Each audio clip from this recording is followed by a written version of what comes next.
Salut à tous, bienvenue sur l'Instit Online. Aujourd'hui, je vous présente un outil qui est absolument génial. Ça fait la 3e année que j'utilise et je lui trouve pratiquement que des qualités. C'est bien entendu le Rallye Lecture. Mais je vous détaille tout ça juste après l'intro.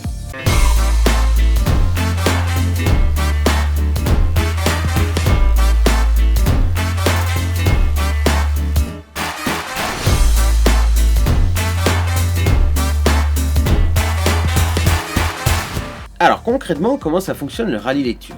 En fait, j'ai une bibliothèque en classe et je fonctionne avec le site rallylecture.fr. Le lien est dans la description de la vidéo. Je vais voir sur ce site si les livres que je compte proposer à mes élèves sont référencés et si les questionnaires liés à ces livres sont disponibles sur le site.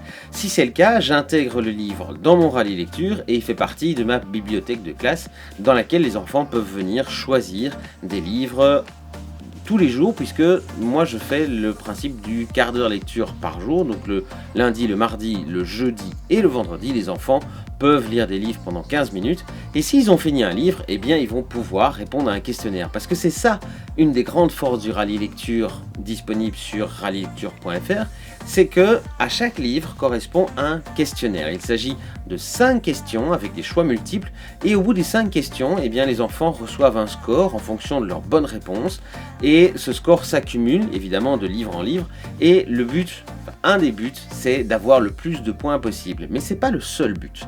Parce qu'en fait, sur rallylecture.fr, il y a 3 classements disponibles. Il y a d'abord le podium, c'est l'ensemble du Rallye Lecture, où là il y a un classement par points. Il y a le classement d'excellence, c'est en fonction du nombre de bonnes réponses que vous avez. Et il y a le classement d'endurance, en fonction du nombre de livres que vous lisez. Donc de toute façon, les élèves peuvent se retrouver dans l'un ou l'autre classement assez facilement. Un élève qui lit beaucoup de livres mais qui a des réponses moyennes va quand même être mis en avant dans un des classements.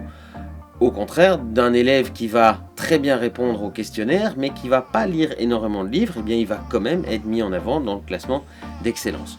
Donc moi je donne à mes élèves des objectifs à atteindre tous les 15 jours. Ça peut être un nombre de livres à lire, ça peut être un pourcentage de bonnes réponses à atteindre, ça peut être une moyenne générale aussi à augmenter. Toutes les 2 semaines, eh bien, ils doivent vérifier s'ils ont atteint ou non leur objectif. Et s'ils ont atteint leur objectif, ils gagnent des points sur Classe Dojo. Qu'est-ce que c'est que Classe Dojo? Eh bien, ça fera l'objet d'un prochain vlog. Donc c'est rapide, c'est assez ludique à faire. Et moi je trouve ça génial parce que je peux reprendre aussi les questionnaires après, je peux voir avec l'élève là où il a bien répondu, là où il n'a pas bien répondu et voir un peu qu'est-ce qui s'est passé, pourquoi il y a des mauvaises réponses ou alors juste le féliciter parce que c'est super. Donc voilà, j'espère que cette vidéo vous a plu et qu'elle vous a fait connaître un outil que vous connaissiez peut-être pas encore. N'hésitez pas, si vous avez besoin d'un outil pour travailler la lecture en classe, rallylecture.fr, c'est vraiment génial. C'est pas gratuit, mais c'est pas très cher. Je crois que pour inscrire une quarantaine d'enfants pour une année, j'en ai eu pour moins de 30 €. Donc c'est un budget qui est quand même assez abordable, surtout pour le service proposé. Je trouve ça vraiment c'est justifié. Voilà, j'espère que cette vidéo vous a plu. N'hésitez pas à la liker, à la partager ou à vous abonner à la chaîne si ce n'est pas encore fait. Je vous retrouve très bientôt pour une prochaine présentation d'un autre outil que j'utilise en classe. Je vous dis à très bientôt et bon travail. Ciao!